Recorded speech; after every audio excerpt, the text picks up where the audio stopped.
going to the grocery store yesterday, and I go to the grocery store a lot. I'm kind of a daily shopper. I never know what we're going to make for dinner from one day to the next. And I've got a few pet peeves whenever I go to the store. One of them has to do with shopping carts. I don't quite understand why on earth people don't use the handles on the back of shopping carts. I mean, it's pretty self-explanatory. That's what it's there for. You grab the handle and you push or pull or do whatever you need to do to control the cart. But instead, you see everybody walking around, either pulling it behind them or, even worse, walking alongside, kind of holding on to the side of the cart.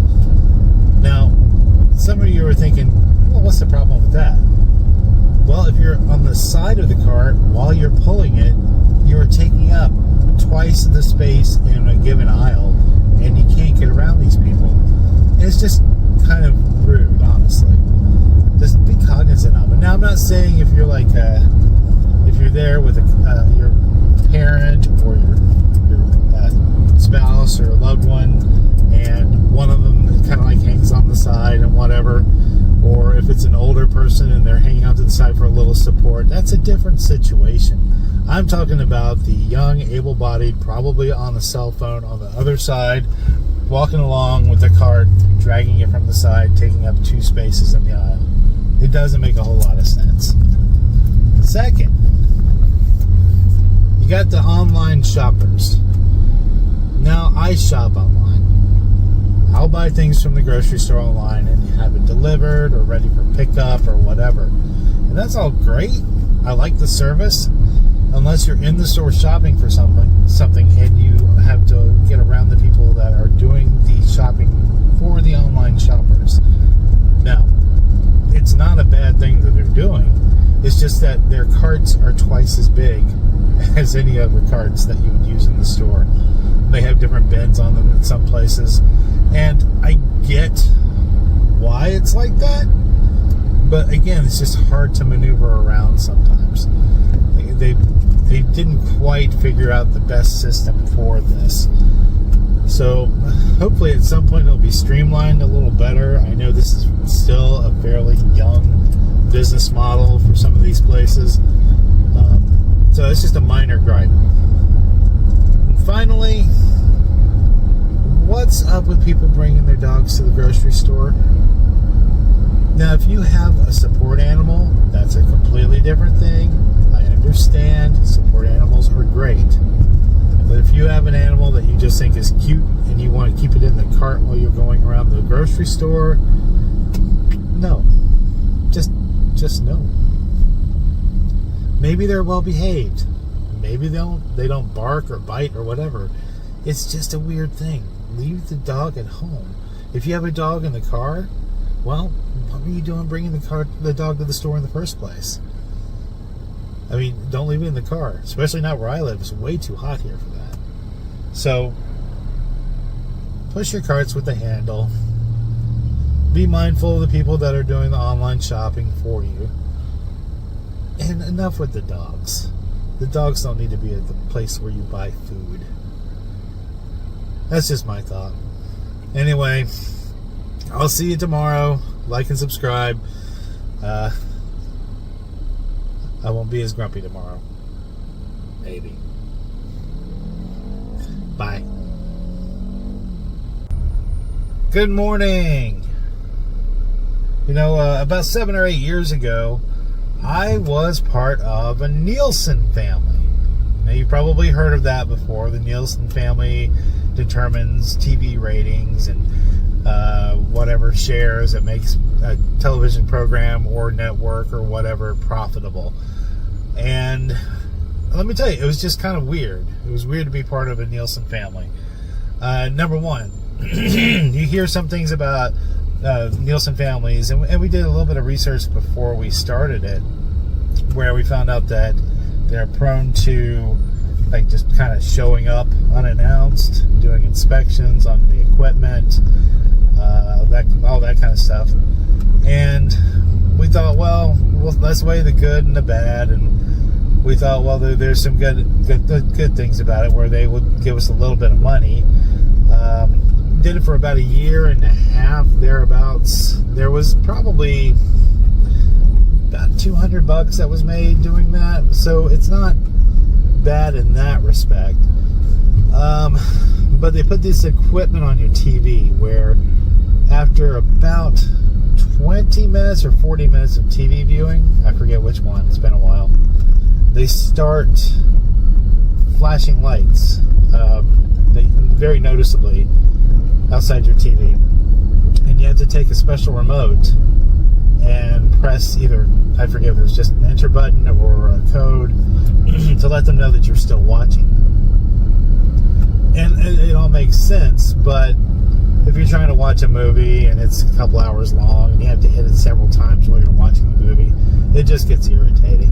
And it doesn't matter if you're watching a DVD or if you're watching something on streaming or if you're watching something on network or something that you recorded previously on a DVR and you're going back to watch it finally. It didn't matter. You had to continuously hit this button. And all that's fine and good. And I remember they had little catalogs for the kids where they could pick out like a little toy or a prize or something, and there was never anything significant. I think we've still got one item from one of those catalogs, probably just as proof that we once did the Nielsen family thing. But aside from that, if you get the opportunity to do it, I don't know if I would recommend it. Number one, the unannounced visits, that did happen. They told us that it would not, but it most certainly did. Or if they did call ahead, they were like, oh, we're going to be by this afternoon. And I'm like, whoa, wait, what, really? You have to start running around, cleaning up your house. It also makes you wonder about the TV shows that you're watching and that your family's watching. And sometimes you're like, oh, man, I shouldn't be watching this. I don't want this to gain popularity. Or I really wish I hadn't wasted my time watching this because it was so bad. I wish I'd watched the other thing and given it, my one household rating. But like I said, it wasn't terrible, and I know you're not supposed to talk about it on social media while you're doing it. That's why I said it's been 7 or 8 years since I did it. Like I said, I don't think I would recommend it. It was kind of interesting. It was kind of exciting. It was also kind of nerve-wracking. It was also kind of annoying. It's up to you if you ever get the opportunity to do it. We didn't seek it out. They sought us out. They just kind of showed up at our door one day and said, hey, would you be interested? And gave us some little welcome basket. Remember, it had like some fancy sodas in it, little treats and whatnot. But overall, I wasn't a huge fan of it. So that's just my take on being a Nielsen family member. If you get the opportunity to do it, it's up to you. If you have done it, let me know in the comments what you thought of it. And did you have a similar experience to what I had, or did you have a much better or much worse experience? Just let me know. I think this would be interesting to hear. But anyway, that's it for today. I hope you have a great rest of your day. And please like and subscribe, and I'll see you tomorrow. Bye. Good morning. I was just reminiscing about a particular day from my teenage years. It was specifically July 17th, 1987. I was 16 years old that summer. I was working at my first job. I was working in a movie theater, which, as far as first jobs go, man, I look back on that job with seriously rose-tinted glasses because I had such a good time working there. Maybe there were some things that happened that weren't that great. Maybe I got yelled at a couple of times, but I really just have blocked that out in my memory because 16 years old, free movies, free popcorn, free soda, you name it. It was so cool. And even when I started dating, I could go to the movies for free. I was a cheap date. But anyway, July 17th. I didn't know this date off the top of my head. I had to look it up. But it was a day that the theater got 2 movies released at the same time. two big movies. And I'll start to tell you the first movie was Jaws: The Revenge. Now, I know Jaws 4 is pretty bad. It's it was the one that had the tagline that said, "This time it's personal." And that was just funny enough to make people want to go see it, at least opening weekend. It was not a big hit or anything like that. And it wasn't very good, but I was excited to see it nonetheless. It was the new big movie, one of the two new big movies coming out that weekend. Now, on the way to the theater to go see it, I went to a Bojangles. Hey, Charlotte, North Carolina, represent. Bojangles had just introduced a new item on the menu called Buffalo Bites. Now, I had no idea back in 1987 what a buffalo wing was. So I just thought it was some sort of like seasoned chicken bite. I didn't know it was going to be spicy. And it was surprisingly spicy, like kind of unexpectedly spicy, especially for a fast food chain. And I had stopped by Bojangles, got the Buffalo Bites, and I brought them into the theater with me. I worked there, nobody really cared. And I got there maybe a half hour, 45 minutes before the movie was starting anyway. So I was sitting in the auditorium with nobody else in there yet, waiting for Jaws: The Revenge to start. And I had a cup of soda that I poured myself out in the concession stand because there was nobody there at this point. Like, for the 7 o'clock show, and we were talking about 6 o'clock, 6:15, thereabouts, where I was there. I went and got everything ready, sat down, found a comfy seat, and I was going to sit there and eat my Buffalo Bites in the movie theater.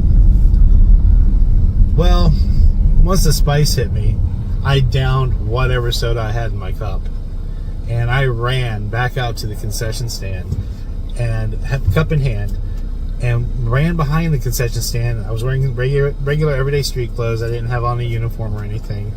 And there were people there already coming in to see the movies, and it was very unprofessional of me, but I'm like dying at this point. And I started like filling it up with soda again and just drinking it until I cooled off. So that was my first introduction to buffalo wings, or anything like a buffalo wing, which became something very popular very quickly after that. And I am still fond of them to this day. But that said, I wasn't expecting the heat that time. But anyway, I watched the movie, and true to form, it did stink. I didn't understand why the shark roared. I didn't know how exactly they got it to blow up the way they did. Jump out of the water as far as it is. You know, all the above. Everything you've ever heard about the movie is true. It's just that kind of dumb. It's watchable. Even to this day, it's watchable. But not a lot of it makes sense as far as the whole story arc throughout the movies goes. But all of that was going to be redeemed with the second movie. The same weekend that Jaws: The Revenge was released, another movie came out. A little bit less fanfare. And it sounded really stupid. But it turned out to be really good. And that was Robocop. The original Robocop with Peter Weller. Oh my god. I was not expecting that to be as good as it was. I mean, we had the standees in the theater for a few weeks before the movie came out, and it just looked silly. Part man, part machine, all cop. That's some stuff that you would see on a sitcom or an animated sitcom like Family Guy or Simpsons would make fun of something like that. They probably have. But here I was watching and loving the movie. So that was a great weekend. You know, it was just a couple of weeks before we got The Lost Boys and The Living Daylights. That came out at the end of that July. And it was about a month after Predator had come out. And we still had Predator showing because it was very popular when it was in its first run. But, yeah, looking back, I really enjoyed working at a movie theater in my teenage years. It's something I look back on so fondly, despite the fact that I think I was paid about $2.50 an hour to work there. It didn't matter. It was $2.50 $2.50 an hour. And we're talking like 4-hour shifts, 5 hours, or something like that. But free movies, free popcorn, free soda. I don't know what it's like anymore. If you're working at movie theaters now, is it similar? Do you still get free entry, or is it a bit more strict? Because even back then, we had checkers come in and make sure that the number of tickets sold matched up with the number of heads inside an auditorium. That's something that was just standard practice, which I'm assuming is a standard practice now. But drop me a line in the comments and let me know what's it like if you're working in theaters now, or if you have worked at theaters in the past. Did you like it? Did you love it? Did you hate it? Why was that? I couldn't get enough of it personally. I was working everything from the projector booth down and just had a great time. I was on top of the world back then. But anyway, I just was just looking back on that fondly. Just thought I'd share the story with everybody, and I hope everyone has a great rest of your day. And please like and subscribe. And I will see you guys tomorrow. Bye. Good morning and happy Friday. You made it to the end of the week. Congratulations. Got another little reminiscence story here. I was thinking back that my wife and I have been together now for just over 20 years. It's a pretty long time, 2 decades, right? But, her parents used to come over quite a bit back when we were just starting out. I can't remember if this was before or after we got married, which was a couple of years later. But her parents had found a little box of some old toys that belonged to my wife and her brother, and brought them over to the house. And they handed it to me and said, "It might be something you're interested in," because they knew that I was collecting like superhero toys and whatnot, especially back then. And what they didn't realize is the pure gold they were handing me. It was a box that had 6 Mego figures in it. 2 Superman, 2 Batman, Spider-Man, and a Mr. Spock. Now, if you're unfamiliar with Mego, here's the 30-second version. It was a company in the 70s, primarily in the 70s, and they ended up folding in the early 80s. They produced 8-inch tall action figures, but basically they were dolls that had clothes you could like take off, put back on. And different accessories like boots, gloves, depending on the character. And they were some of my favorite toys when I was growing up, because I grew up in the 70s. I remember Christmas morning, I don't know if it was 75 or 76. And back then, my parents didn't just wrap up presents and put them under the tree for my brother and myself. They would set up tableaus. So I remember getting up one Christmas morning. It was the most magical Christmas morning I ever had, where there was a Bat Cave, a Batmobile, and Batman and Robin all set up and ready to play with. In other words, there was no Mint box in my parents' house when I was growing up, but it was still really cool. Anyway,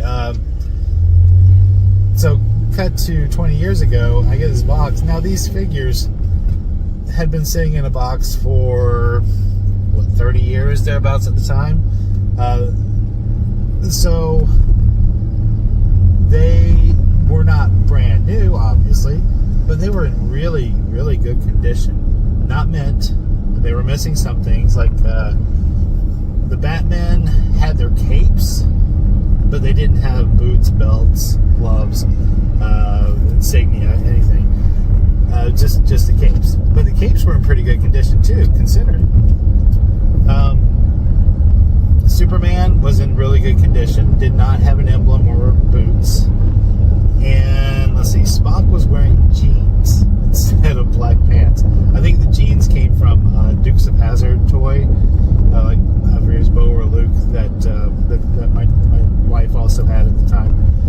I'm trying to think. Spider-Man was in perfect condition. And what was crazy is when they handed me this box of dolls that I had not seen in decades of my life. As soon as I held the Spider-Man doll, the 8-inch Spider-Man, Mego Spider-Man, the tactile feel of the fabric was just like sensory memory. Just everything came rushing back to me. I remember playing with that toy when I was in kindergarten. I even drew like little cityscapes for him to play in front of when I was a little kid. So that was just like a big moment, seeing that one more time. And I thought that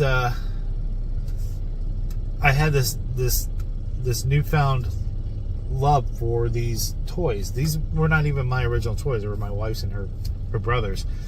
But she didn't mind. she was like, no, you can have them. I found out also that you can order reproduction parts. So I was able to replace the capes, the gloves, the belts, whatever I needed. As far as the insignias, I found out how to print my own and put them on in a way that they're probably a little more secure than the originals were, without damaging anything, without gluing it onto them, which I've seen some used ones where they have done that. It's not a good thing.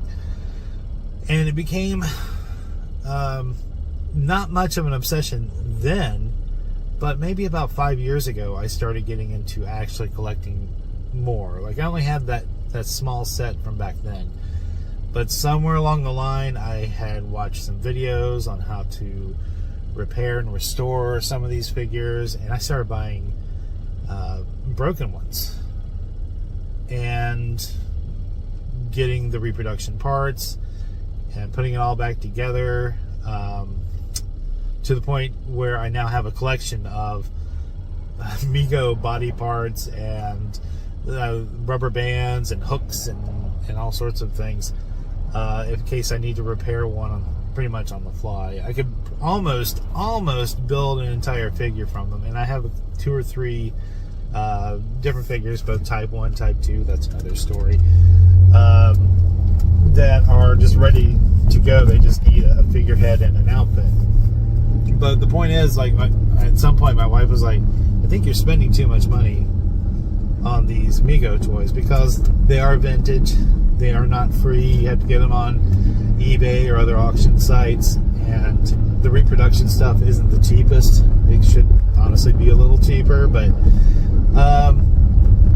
I figured out that there was a market for it, so I would restore them, bring them back to almost new looking, and I could sell them and make just a little bit of a profit on it. So at some point, my little collection obsession became a sustainable hobby, which was really cool, honestly. It was like something I could say, well, I didn't waste money because I made this much back on it. So what I spent was minimal to have a collection of them of my own. Now, to this day, I only have, in my own personal collection, I only have like 16 figures.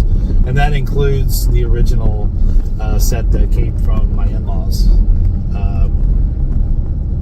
So it's not out of control or outrageous or anything. But they're all like restored and they look nice sitting on their display. And but yeah, it's something that I never thought I would see again, and it was cool to have a part of my childhood just kind of rushing back and now be a part of my life. And yeah, I guess you could say that I'm a man in my 50s that plays with dolls. I'm not ashamed. They're cool. But anyway, that was my story for the day. I hope you have a great weekend. Please like and subscribe, and I will see you guys Monday. Have a good one, everybody. Good morning. Happy Monday morning to you. I started my day off today going through a few emails, and I saw one that was from the Wiggles. Now, my kids are no longer young enough to enjoy the music of or the videos, TV shows, whatever, of the Wiggles. I mean, they don't hate it, and they do remember it, but they don't like flock to it like they used to. So, and that's understandable because it's geared towards children. For those of you that have never heard of them, they're a band out of Australia that are specific to children's entertainment. And they were extremely popular starting back, I think, in the 90s. And they're still popular to this day. Now, when we went to see them, this is like 13, 14 years ago, we saw one of their live shows here in town, and it was the original lineup, which was cool, but they were about to cross over to a new group, a new lineup, where 3 out of the 4 members were going to be replaced.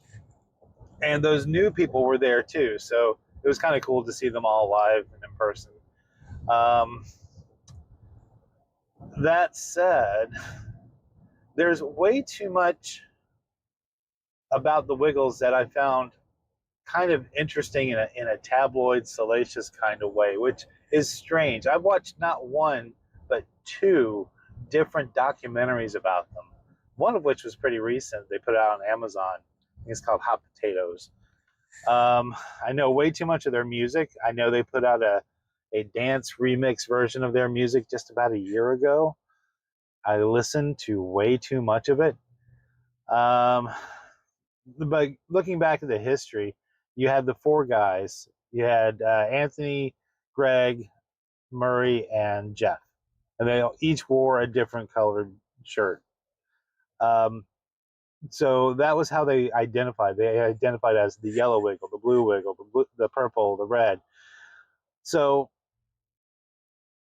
once they crossed over, oh wait, even before that, they had a big shakeup. One of the main members, Greg, he had health problems that were causing him to either fall down or collapse on stage. So he left the group, and a guy named Sam took over as the Yellow Wiggle. And that made the news big time, especially in Australia. But what I didn't know when all of that happened was that since Greg was a founding member, he, of course, had about a quarter share in the group. And when he left the group, he basically sold his share. He no longer had a share in the group. When Sam was brought in, he was never given quite that bit of ownership to the group itself. He was more of a, I'm not going to say a wiggle for hire, but more or less, right? So at some point, Greg felt better and decided he was going to come back to the group. At this point, they basically gave Sam the heave-ho. He had been there for several years. He had proved to be pretty popular as the Yellow Wiggle. And that was the end of that. Now, he went on to have a career on his own, but he was no longer associated with the Wiggles. But not long after that, they decided it was time to retire, which is even weirder because I think Sam would have gone on longer had that not happened. So here they are years later. They're almost unrecognizable. They changed the lineup back, like I said, around 13 years ago. And it was, instead of the original 4, you had Anthony, the original Blue Wiggle, who ended up being basically the de facto leader of the group. I didn't realize that he and his brother, who's a producer for the group, were the ones that were actually running it as a business. So you had Anthony, the Blue Wiggle, and then you had Lockie, the new Purple Wiggle. Murray was replaced by Simon, and Greg was replaced by Emma. Now, Emma proved to be very popular. She ended up with her own spin-off show, which was popular. She married the Purple Wiggle, Lockie. That didn't last very long. I don't even know if it lasted a year, but they were divorced pretty shortly after they got married. And then suddenly she left. Now they have a completely new lineup. They've still got the 3 from the first shakeup. So they've got Anthony still leading the group. They've got Lockie and Simon still.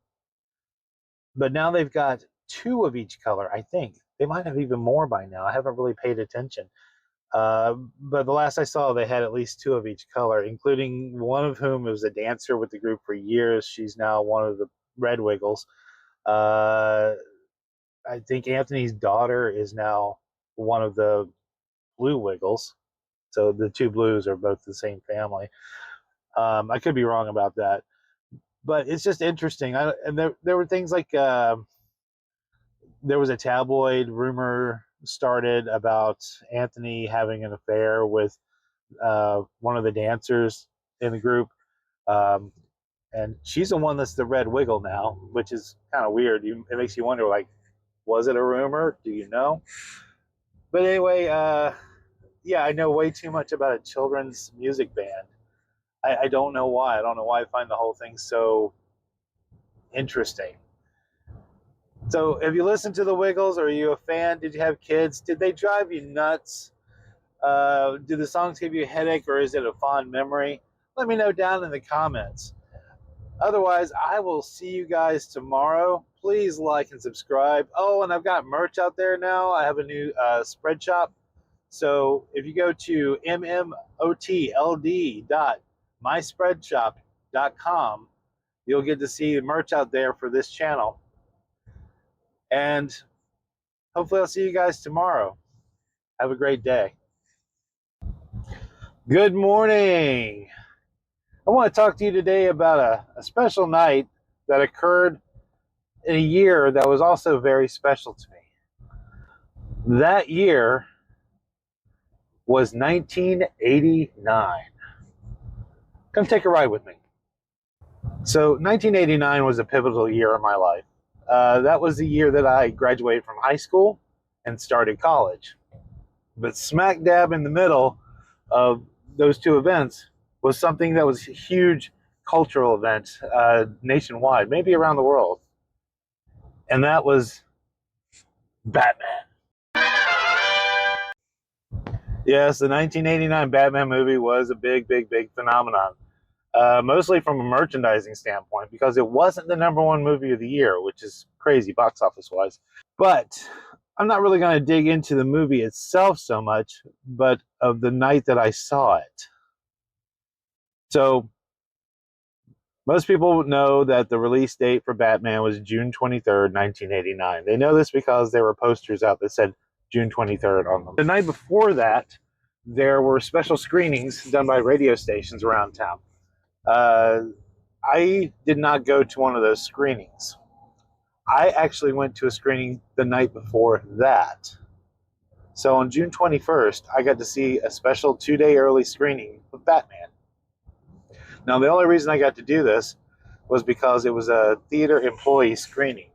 Now, I did not work for the theater where it was playing, but it was only a mile away from the theater that I did work at, and the managers were in tight with each other, so we were able to get in. We were invited.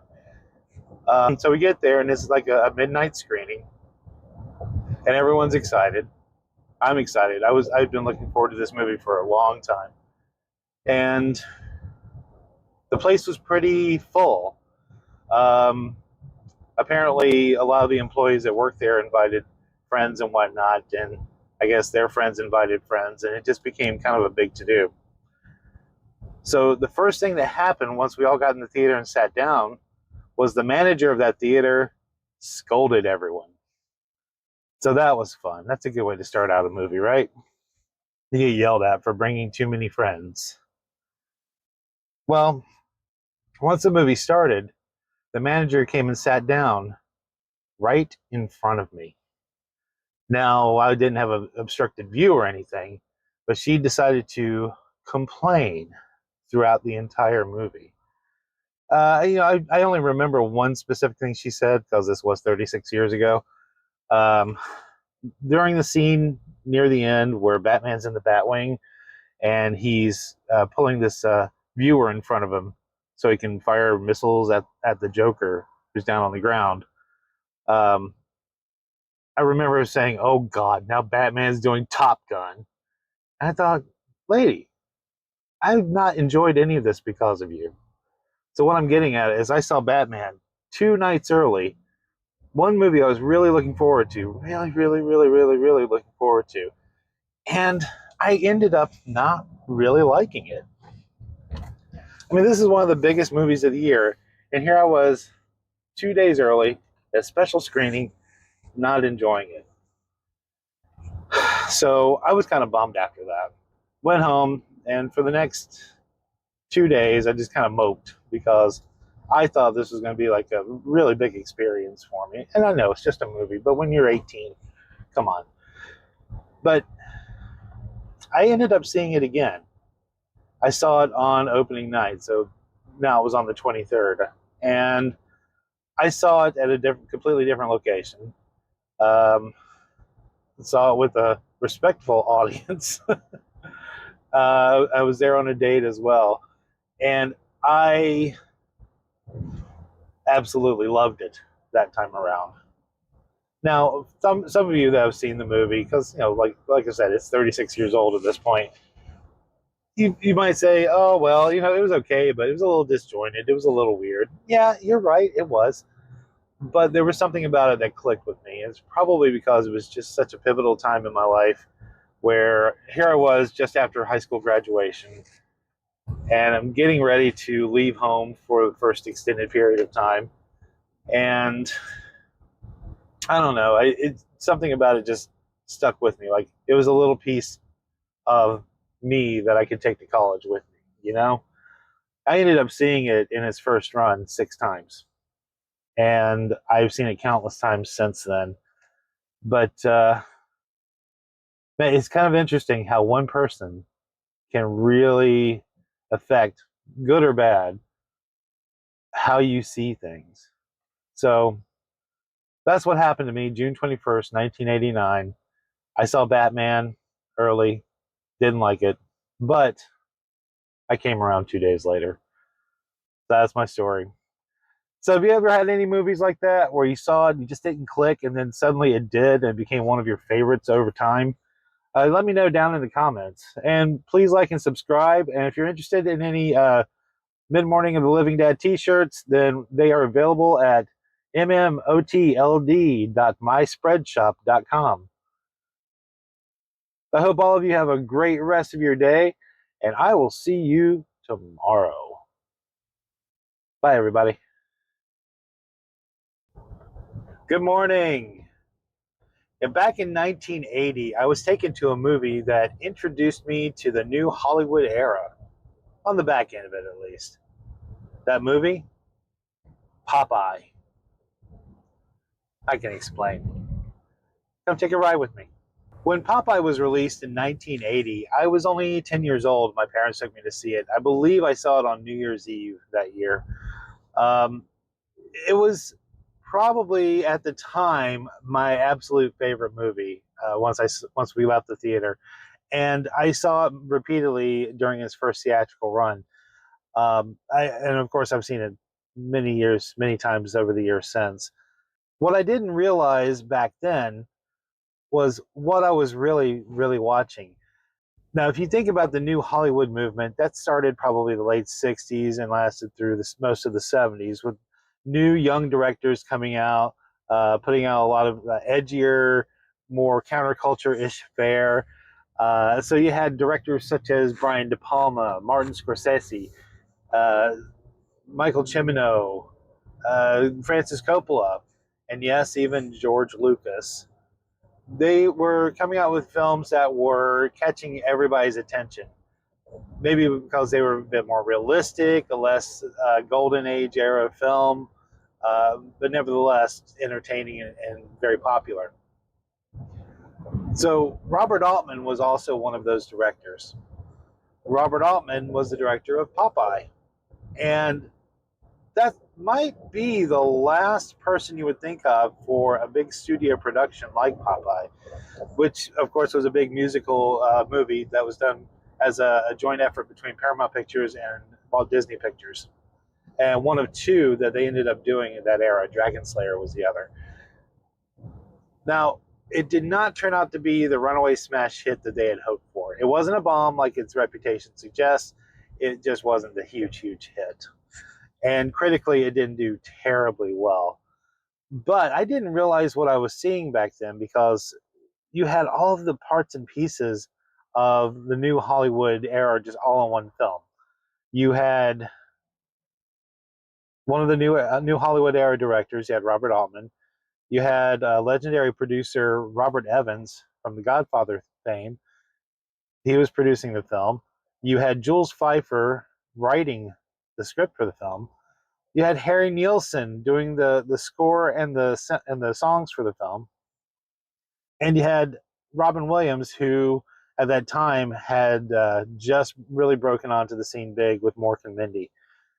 So Robin Williams might be the least new Hollywood era of the elements there. But the fact that he was a legend by the time that he passed away, it pretty much says a lot. But there was so many things about it that were very Robert Altman-esque. If you watch some of his other work, you have the overlapping dialogue. You have the quick close-ups. I don't know how else to describe it. You just had certain scenes that just had a distinct Robert Altman flavor to it. And this is very much a holdover from his work during the New Hollywood era. I mean, he pretty much hit it big with MASH back in 1970, so 10 years earlier, and continued to be popular throughout the 70s. Going to see Popeye as a child, you don't really think about all of these things. You think, well, the songs are catchy, and by golly, I had the soundtrack album, and I played that thing to death. I know all the songs backwards and forwards, even to this day. It's one of the few records. I went to my parents' house. They still had it. Now, it doesn't quite hold up over the years. Popeye is kind of sort of a forgotten character. If he had not just gone into public domain recently, I don't think a lot of people would even know much about who he is. In fact, they just started making the horror movies that they do whenever something goes into public domain, like they did with Mickey Mouse and Winnie the Pooh and all of that. And that is to say, they're all bad. So I haven't seen the horror Popeye movies. But before that, I think this generation has pretty much forgotten about Popeye.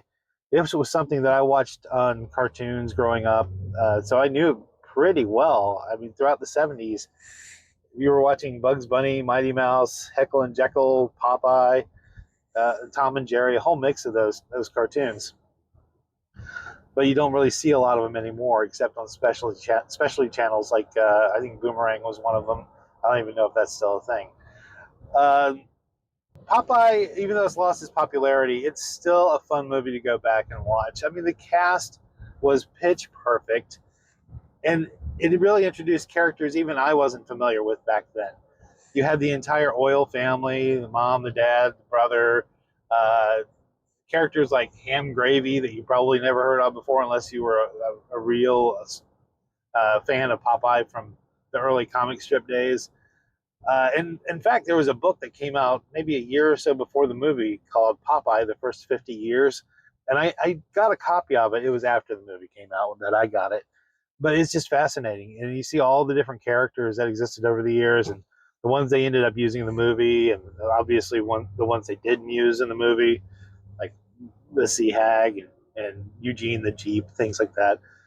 I mean, they really brought it together really well, as far as I'm concerned, as much as anyone could for a movie about a one-eyed sailor that kind of talks funny and has enormous forearms. But Popeye was still a great movie. It's still a fun watch if you have kids. And if you get a chance, if you haven't seen it or just haven't seen it in a while, give it a look. It's still a lot of fun. So, did you have a movie like that when you were growing up that you saw and just didn't realize that you were watching the work of masters at work? Or maybe it's just something that had a lot of cooks in the kitchen and it should have been great, and it just didn't turn out the way you wanted it to or the way critics thought it should. If you have a movie like that, just drop me a line down in the comments. I'd love to hear about it. And please like and subscribe. I would just want to shout out to my new subscribers out there. Just a heartfelt thank you for subscribing. And I'm just absolutely thrilled that you're taking this journey with me. So thanks for coming along for the ride. Have a great rest of your day, and I will see you tomorrow. Hi, everyone. Good morning. I'm excited today. Are you excited? I want to talk about something very special. The world's greatest Pop-Tart. Come take a ride with me. Recently, on a trip to the grocery store, I picked up a box of the Fantastic Four First Steps Pop-Tarts. I think they were strawberry. You could get either blue raspberry or strawberry, and I just went safe on that one. So to tie in with the movie, they had printed images onto white frosting on top of each pastry. And while that's a good idea, I guess, from a business standpoint, from a mass production standpoint, it didn't come out very well. I remember opening up the first packet, and I saw a very blurry number 4 on the Pop Tart. And at some point, I opened one, and it had an orange blob on it.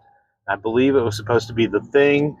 It just didn't really work. Everything was just blurry. And every time I see something like that, every time I see a product that have the printed images, it's always kind of the same. I've never seen a clear, good image on them.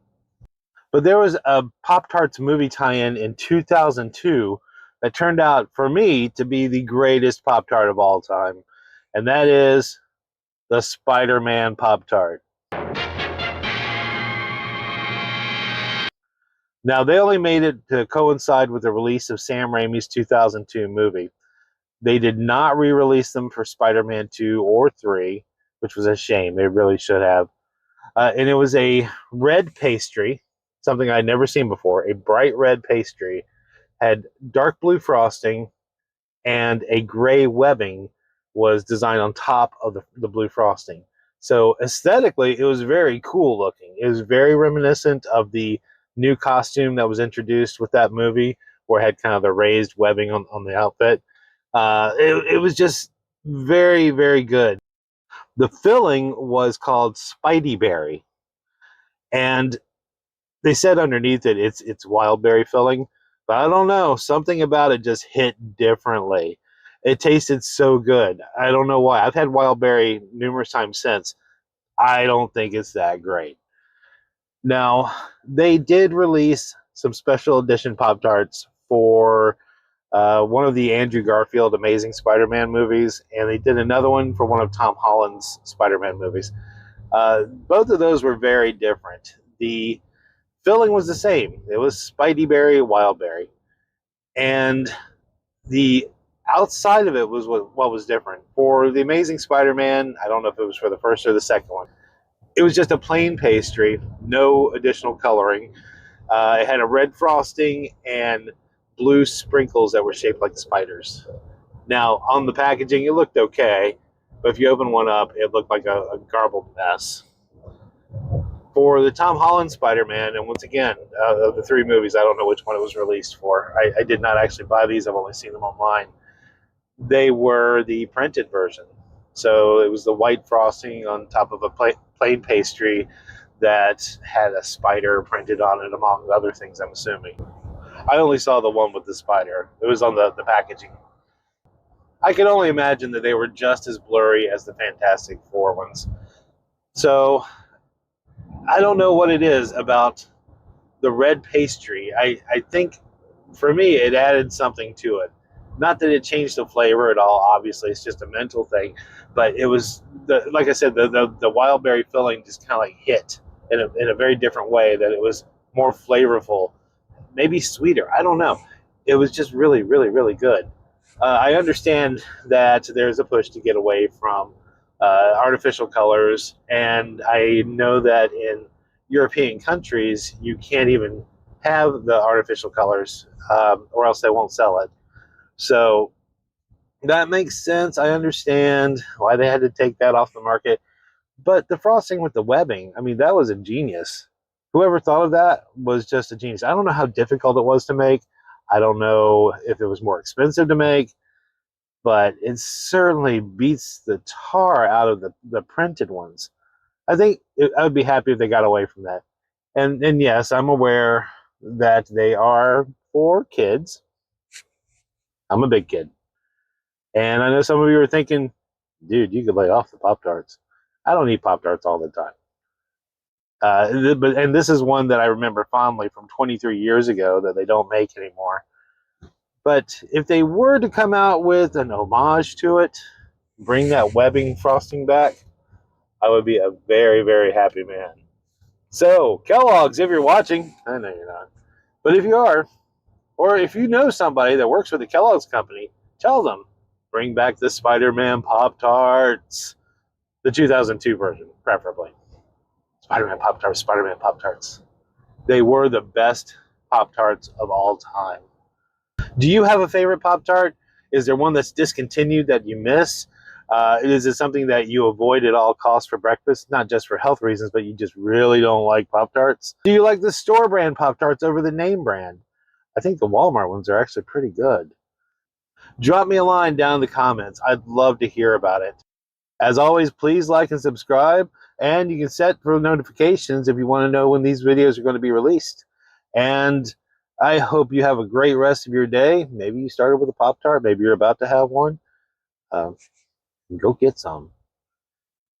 Have a great day, everybody. Bye. Good morning. You know, before there was Netflix, there was Blockbuster Video. And before there was Blockbuster Video, you had the neighborhood video store.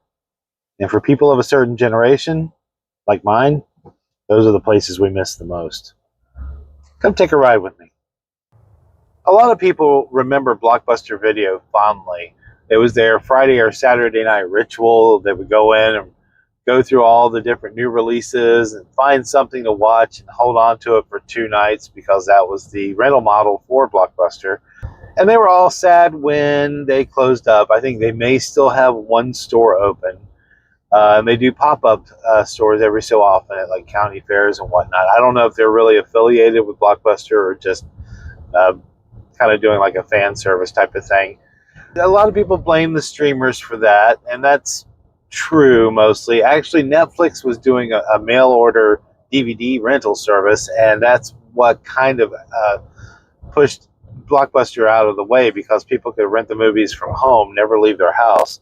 They would show up really quickly, like within one or 2 days, and they could rent out several at a time.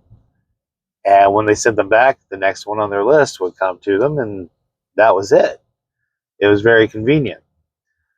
But anyway, a lot of people forget that Blockbuster Video was the big company conglomerate that knocked out the neighborhood video stores back in the 80s. Now, when I was, I think, 13, 14, they opened up the first video store near my neighborhood. And it was close enough to home that I could ride my bike there, which I did pretty often. It was just a kind of a dingy store, bad lighting. I think it was originally a hair salon or something, and they had shut down.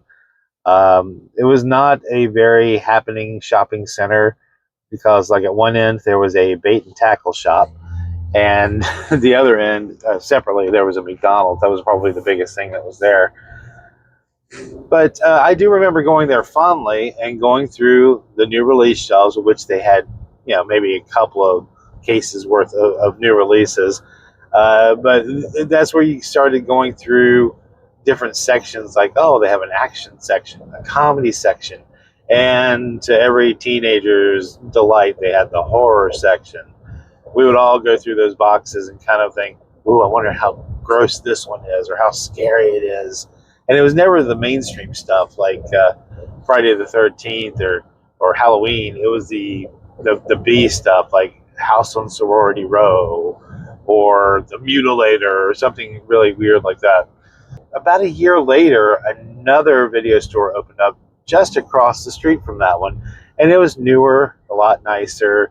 I started going there pretty often. I think the one was actually shutting down that I originally went to already. And it was nice. They had a popcorn machine, so if you went in, you rented movies, they'd give you a bag of popcorn. And I remember at one point, the guys that worked there, a couple of guys that ran the place, they said, hey, we're getting the Karate Kid in this week on Tuesday. You want to come over and watch it? Because they had like a sofa and a TV set up in the front of the store. And I thought, okay, well, cool. Free movie, free popcorn. I'm down. And yeah, it didn't dawn on me back then when a couple of guys at a store like ask a 14-year-old boy if they want to come over and watch some videos with them. That's an episode of Different Strokes you don't want to be a part of. Nobody wants to be Dudley. But it turns out it was on the up and up. It was safe, and I was I was lucky, I guess, in that respect. But I ended up really having a good time and enjoying the movie, and so much so that I rented it and invited some friends over to my house to watch it, which we did again. But it was just such a different experience back then. You would go to just a local store, and it was quiet, and you could peruse around, find something you wanted. And there were even some chain shops that came along. There were still small-scale stores, even though they were maybe a local or regional chain. But once Blockbuster Video came around, they all kind of went under eventually. Some hung on longer than others. Some remained popular because they catered to a niche audience. But for the most part, they just kind of all went away. And people tend to forget that because they look back with rose-tinted glasses at Blockbuster like, oh, that was such a fun time when we went to Blockbuster, or one of their large-scale competitors at the time.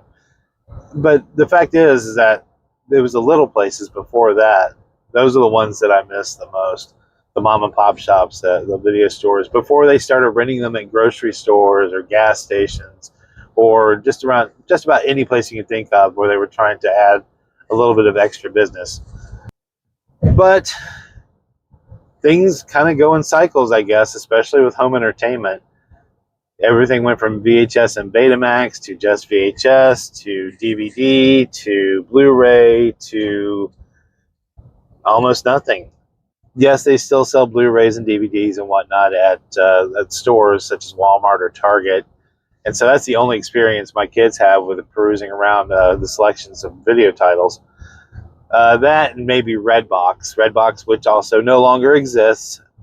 It was a short-lived but very popular for its time service, and I used it quite frequently, actually, because if you're going on a car trip and you had a DVD player in your car, that was the way to go. Just rent a movie. It was like $1.50, and then turn it back in when you get where you're going. It was great for the kids. But all these options are gone now, except for the one Blockbuster, apparently.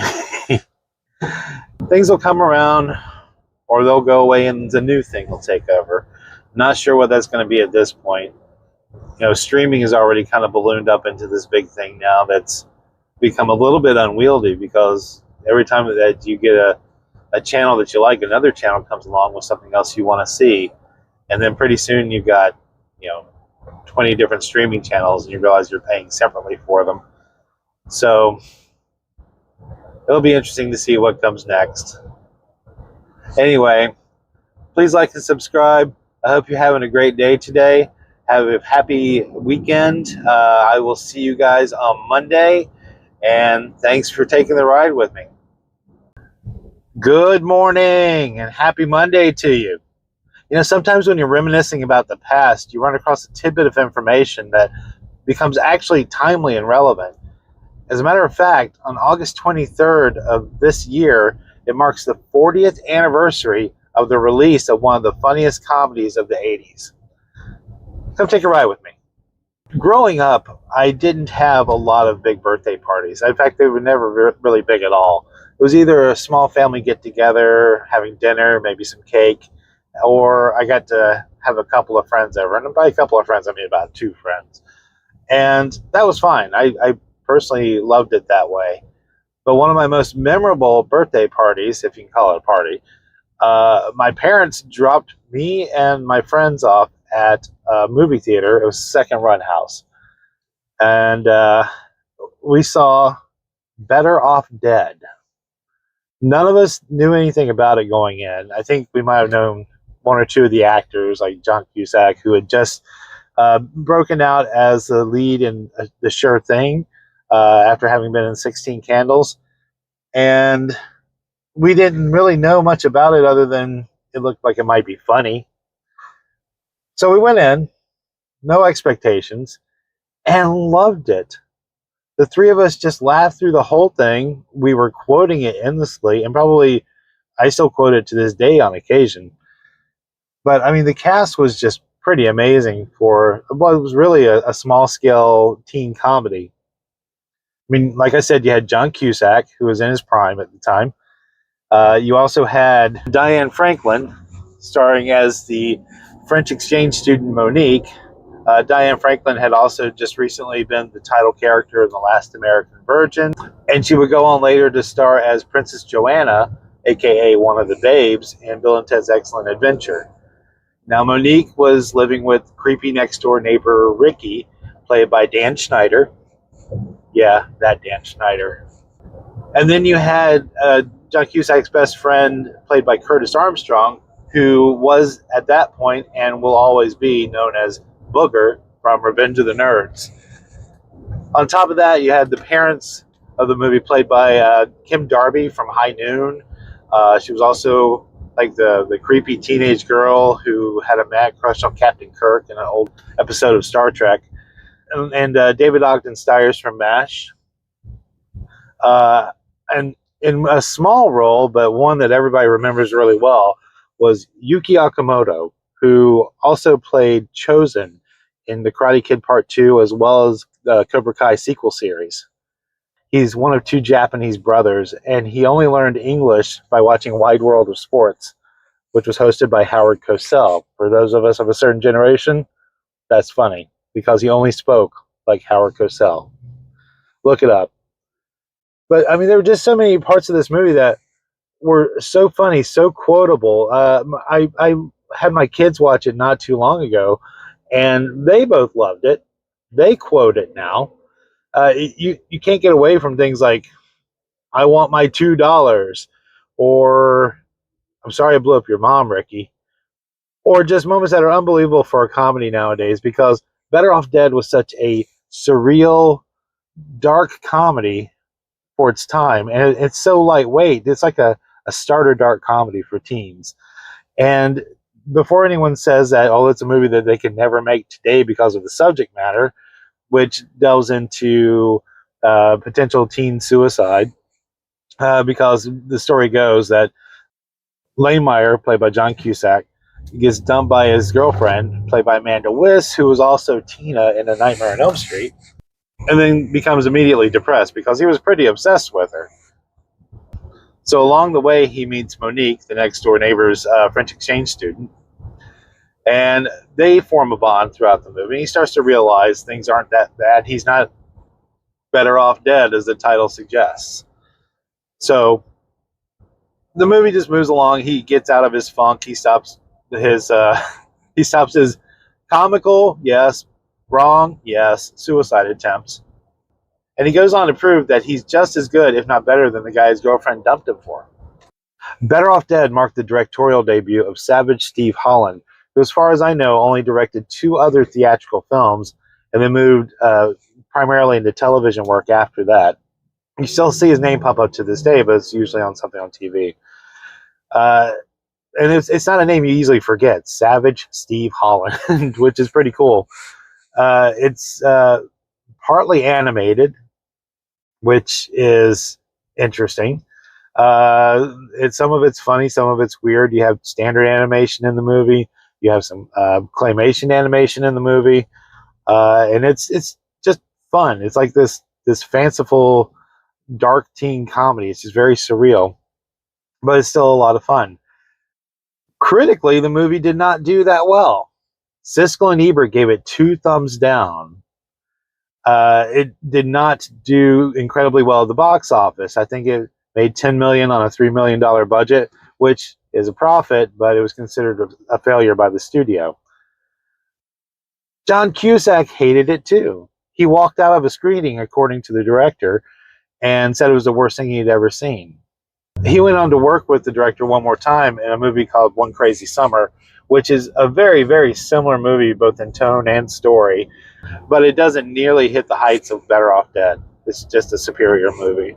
So if you haven't seen it, give it a shot. It's a lot of fun. There's minimal objectionable content. If the younger ones watch it, I think they're around 11, 12, they'll probably enjoy it.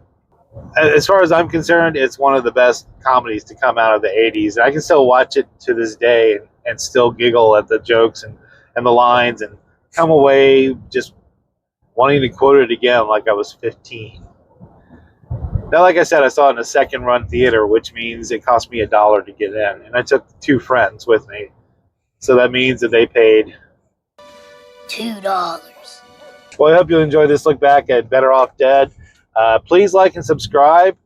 I will see you guys again tomorrow, and I hope you have a great rest of your Monday. Bye, everybody.